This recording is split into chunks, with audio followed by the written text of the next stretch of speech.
যেহেতু এগ্রিকালচারে একটু প্রবলেম হচ্ছে, সেই প্রবলেমটা কি হচ্ছে, জাপানে আসার পরে প্রবলেম হচ্ছে, বাংলাদেশ থেকে ভিসার রেশিও কমে গেছে, এটাও আমি পরে আলোচনা করব। হ্যাঁ, এখন আলোচনা করব কনস্ট্রাকশনের ভিসার রেশিও যেহেতু 100-র মধ্যে 100%, একটা কোম্পানিতে আবেদন করলেই একটা কোম্পানিতেই ভিসা হচ্ছে, মানে 10টা কোম্পানিতে আবেদন করলে 10টা কোম্পানিতেই ভিসা হচ্ছে। কনস্ট্রাকশন রেশিও খুবই ভালো, কারণ আমাদের পথ হলো প্রথমেই জাপানে ঢুকতে হবে যে কোনো ভিসাতে। আজকে কথা বলবো কনস্ট্রাকশন ভিসা নিয়ে। কনস্ট্রাকশনের 2টা ক্যাটাগরি আছে, একটা ক্যাটাগরি হলো বিল্ডিং, একটা ক্যাটাগরি হলো সিভিল ইঞ্জিনিয়ারিং। তো কোনটাতে বেতন কত এবং কোনটাতে গেলে আমার জন্য ভালো হবে, এবং এখানে আরেকটি সংযোগ করতে চাই ওয়েল্ডিং। অনেকেই ওয়েল্ডিংয়ে খুবই পারদর্শী, বিদেশে কাজ করছেন বা কোরিয়াতে বা অন্য দেশে কাজ করছেন, এবং বিভিন্ন রাষ্ট্র থেকে আমাকে বলে যে ভাই ওয়েল্ডিং নিয়ে একটি ভিডিও করেন। তো ওয়েল্ডিংয়ে কিন্তু ভালো ডিমান্ড, প্রচণ্ড টাকা ইনকাম আছে। তো সেই বিষয় নিয়ে আজকে আলোচনা করব। মানে আপনি বিল্ডিং এবং সিভিল ইঞ্জিনিয়ারিং এবং ওয়েল্ডিং এগুলোতে বেতন কীরকম পাবেন, সেই বিষয়টা আজকে খুবই স্পষ্টভাবে আপনাদের ধারণা দিলে আপনারা বুঝতে পারবেন। এবং এসএসডব্লিউ যে ভিসাটা আছে, সেই ভিসাতে আপনি খুব সুন্দরভাবে বাংলাদেশ থেকে হোক বা অন্য রাষ্ট্রে থেকে হোক, খুব সুন্দরভাবে এখানে আইসে আপনি যদি নির্ধারিত একটা জানেন যে আমি এই অ্যামাউন্টটা বেতনটা পাবো, সেই অনুযায়ী আমি কি ওই দেশে গিয়ে ভালো টাকা সেভ করতে পারবো। আপনি কিন্তু একটা ক্যালকুলেশন করতে পারবেন কত টাকা খরচ হবে, সেটাও আজকে আলোচনা করব। যে কনস্ট্রাকশন বিষয়টা নিয়ে অনেকের আগ্রহ আছে, যেহেতু বাংলাদেশ থেকে 3টি সেক্টর, খাইগো যেটা নার্সিং বলে, আরেকটা হইতেছে এগ্রিকালচার, আরেকটা হচ্ছে কনস্ট্রাকশন। যেহেতু এগ্রিকালচারে একটু প্রবলেম হচ্ছে, সেই প্রবলেমটা কি হচ্ছে, জাপানে আসার পরে প্রবলেম হচ্ছে, বাংলাদেশ থেকে ভিসার রেশিও কমে গেছে, এটাও আমি পরে আলোচনা করব। হ্যাঁ, এখন আলোচনা করব কনস্ট্রাকশনের ভিসার রেশিও যেহেতু 100-র মধ্যে 100%, একটা কোম্পানিতে আবেদন করলেই একটা কোম্পানিতেই ভিসা হচ্ছে, মানে 10টা কোম্পানিতে আবেদন করলে 10টা কোম্পানিতেই ভিসা হচ্ছে। কনস্ট্রাকশন রেশিও খুবই ভালো, কারণ আমাদের পথ হলো প্রথমেই জাপানে ঢুকতে হবে যে কোনো ভিসাতে। তো সেজন্য আজকে কনস্ট্রাকশনে চলুন আমরা আলোচনা করি যে আপনি বাংলাদেশ থেকে বিল্ডিং নাকি সিভিল ইঞ্জিনিয়ারিং কোনটাতে প্রবেশ করবেন।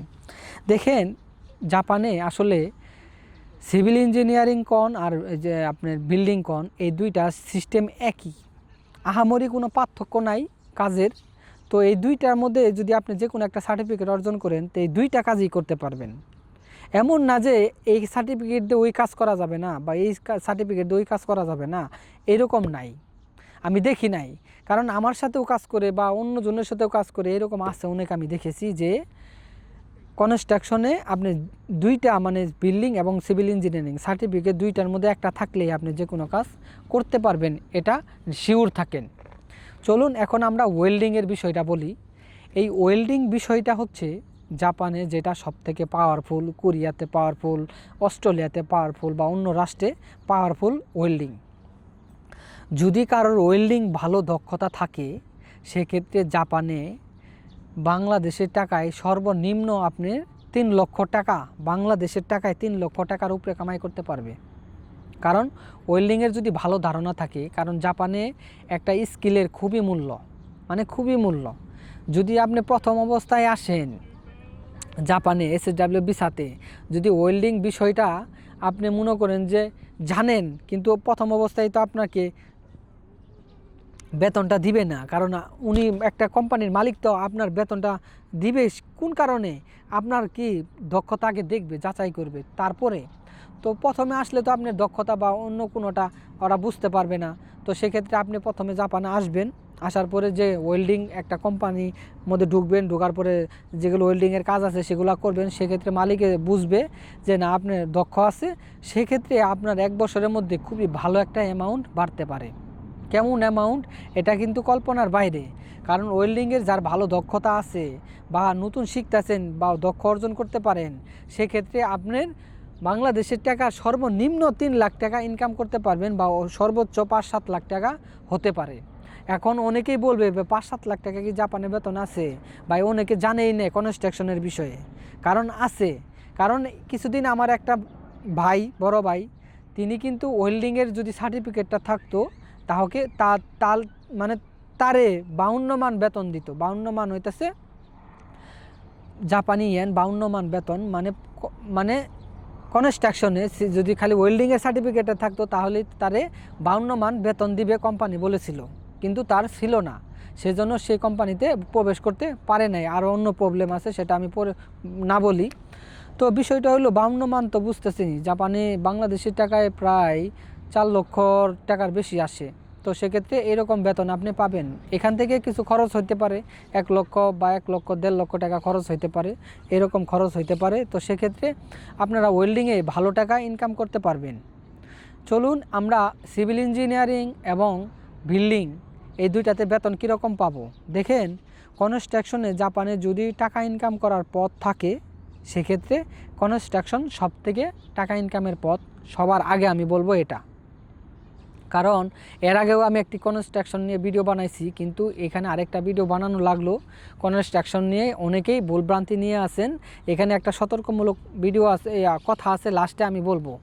তো এখন কথা হলো আপনার সিভিল ইঞ্জিনিয়ারিং আর হইতেছে আপনার বিল্ডিং, এই দুইটার বেতন প্রায় সেম বলতে কি, আপনি যদি প্রথমে আসেন এর ভিতরে থবি আছে বা রড বাইন্ডিং আছে, তারপরে মনে করেন খাতা ওয়াকু আছে। মানে কি খাতা ওয়াকু মানে কি, থবি মানে কি আপনি মনে করেন ওই যে স্টাফ হোল্ডিংয়ের কাজগুলা, আর ওই যে রড বাইন্ডিং তো বুঝেনি, পেঁচানো রড বাধাই করা।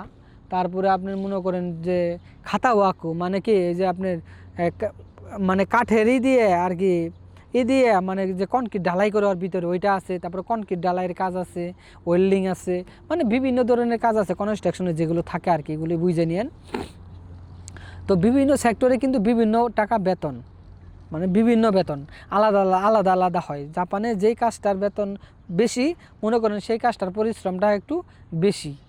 তো সেক্ষেত্রে আপনি কত পাইতে পারেন জাপানে? প্রথমত আপনি যেহেতু বাংলাদেশ থেকে বা অন্য দেশ থেকে নতুন আসবেন, সেক্ষেত্রে 25 মান বেতন পাইতে পারেন, 25 মান থেকে 24 মান এরকম বেতন পাইতে পারেন।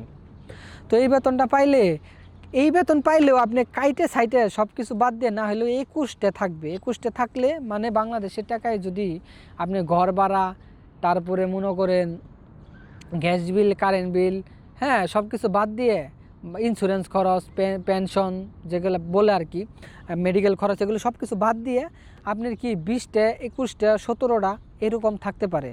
মানে এক মানে হইতেছে বাংলাদেশি টাকায় 7,500 বা 8,000 টাকা হয়। সেক্ষেত্রে এরকম পাইতে পারেন। যদি এরকম পান তাহলে কিন্তু ভালো টাকা প্রথমে এসে ইনকাম করতে পারবেন। এবং এখানে একটা বিষয় আছে, একটা বিষয় তুলে না ধরলেই নয়। অনেকেই বলে ভাই কয় ঘন্টা ডিউটি? আসলে ভাই জাপানে কনস্ট্রাকশন কাজ হলো 8 ঘন্টা ডিউটি, কিন্তু এখানে একটা বিষয় আছে, 8 ঘন্টা ডিউটি করতে হবে, কিন্তু আপনি যখন জাপানে কনস্ট্রাকশন কাজ কিন্তু বাইরেই বেশি হয়, এক জায়গাতে হয় না, বিভিন্ন জায়গায় হয়। সেক্ষেত্রে আপনাকে মানে আরও 3 ঘন্টা হাতে সময় রাখতে হবে। মানে কোম্পানিতে যাবেন এবং যে সাইটে যাবেন কাজ করতে, সেখানে যাবেন, সেক্ষেত্রে আপনি 1.5 ঘন্টা, 2 ঘন্টা, 1 ঘন্টা এরকম সময় কি সকালে বের হইতে হয় আগে, মানে এরকম সময় হাতে নিয়ে বের হইতে হয়। তারপরে আবার যখন কাজ থেকে বাসায় ফিরবেন তাও এই সেম 1 ঘন্টা, আধা ঘন্টা, 1.5 ঘন্টা, কিছু সময় আছে 2 ঘন্টা। তাহলে মনে করেন যে আপনি 3 ঘন্টা আর 8 ঘন্টা, 11 ঘন্টা থেকে 12 ঘন্টা বা 13 ঘন্টা এরকম কাজ করা লাগতে পারে, কিন্তু বেতন পাবেন 8 ঘন্টার। বাকি তো কাজ করেন নাই, মানে কি লড়াচড়া করছেন গাড়ি দিয়ে, সেক্ষেত্রে ওই বেতনটা পাবেন না। কিন্তু জাপানের ফ্যাক্টরিতে এগুলা বা অন্য এগুলাও বেতন আছে। সেক্ষেত্রে এটা মাইনে নিয়ে আপনাকে কি কনস্ট্রাকশন ভিসাতে আসা লাগতে পারে। তো বুঝলেন তো বেতন কীরকম এবং কয় ঘন্টা ডিউটি। এখন বলবো যে আপনার কি প্রবলেম আছে।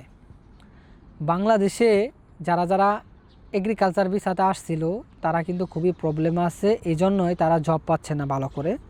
আমি বলবো যারা বাংলাদেশ থেকে আসবেন বর্তমানে বা বিদেশ থেকে আসবে অন্য দেশ থেকে আসবেন, সেক্ষেত্রে আপনারা এগ্রিকালচারে একটু সিলেক্ট করেন না, কারণ ভিসার রেশিও কম।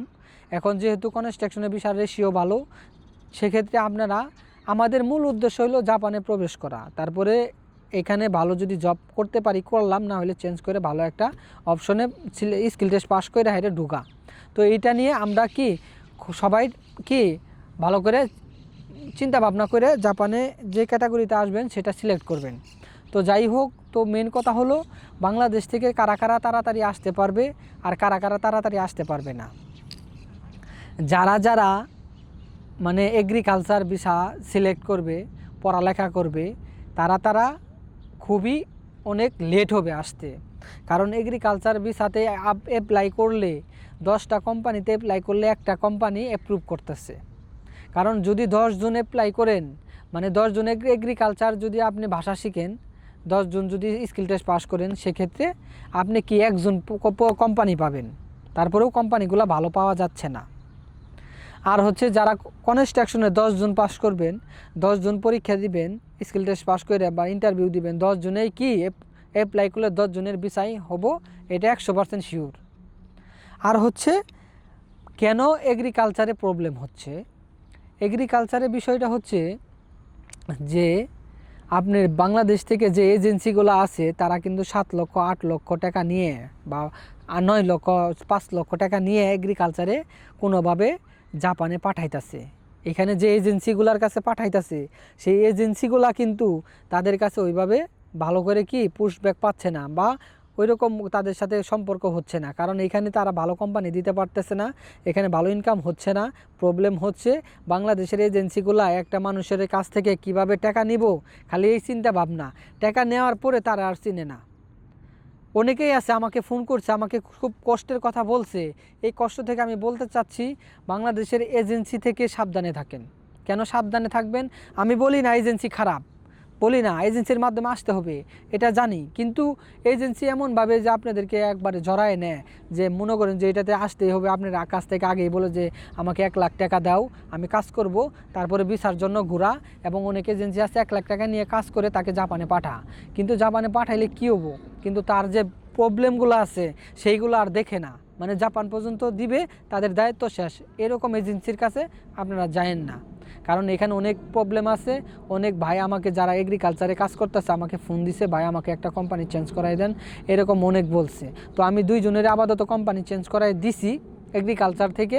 তো সেক্ষেত্রে আপনারা এর কারণেই বাংলাদেশ থেকে যে সিদ্ধান্তটা নিয়ে আসবেন কোন ক্যাটাগরি সিলেক্ট করবেন, সেক্ষেত্রে এর জন্য আমি বলা যে এই ভিডিওটা তৈরি করা, যে আপনারা সাবধানে থাকবেন, খুবই ভালো থাকবেন এবং সঠিক সিদ্ধান্ত নিয়ে এবং সঠিক ক্যাটাগরি নিয়ে যেটাতে জাপানে তাড়াতাড়ি আসা যায় সেটাই সেই অনুযায়ী আসবেন। আমি কিছুদিন আগে বলেছিলাম যে এগ্রিকালচারে আপনারা ভিসা রেশিও ভালো ছিল, তখন ভিসা রেশিও ভালো ছিল। হঠাৎ করে এই প্রবলেমগুলো হচ্ছে বাংলাদেশের এজেন্সির জন্য। বাংলাদেশের এজেন্সি খালি টাকা নিয়ে যে কোনো একটা কি এগ্রিকালচার কোম্পানিতে পাঠাই দিতেছে, মানে কোম্পানি ভালো হোক খারাপ হোক এগুলো বিশ্লেষণ করতেছে না। তো সকলেই ভালো থাকবেন, সুস্থ থাকবেন। তো সকলে যে ভালোভাবে এবং নিজের নিরাপত্তা নিয়ে যে জাপানে আসতে পারেন, এটাই সবার জন্য শুভকামনা রইল।